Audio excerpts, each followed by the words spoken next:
ఆంధ్రప్రదేశ్లో ప్రస్తుతం అసెంబ్లీ సమావేశాలు వాడివేడిగా జరుగుతున్నాయి. ఈ క్రమంలో అధికార కూటమి ప్రభుత్వం గత వైసీపీ పాలనపై దుమ్మెత్తిపోస్తోంది.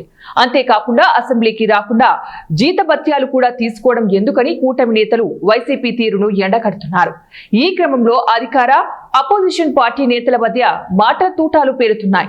అయితే గతంలో మాజీ మంత్రి YS Vivekananda Reddy murder mystery AP రాజకీయాల్లో పెను సంచలనంగా మారింది. దీనిపై ఇప్పటికీ విచారణ కొనసాగుతోంది.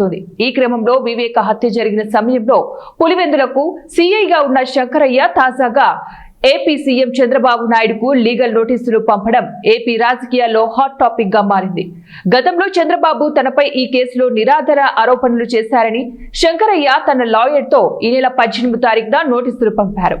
ఈ విషయం ఆలస్యంగా వెలుగులోకి వచ్చింది. ప్రస్తుతం నడుస్తున్న అసెంబ్లీ సెషన్ లో చంద్రబాబు తనకు క్షమాపణలు చెప్పాలని, అదే విధంగా తన పరువునకు భంగం కలిగించినందుకు 1.45 కోట్ల రూపాయలు పరిహారం చెల్లించాలని నోటీసులో పేర్కొన్నాడు.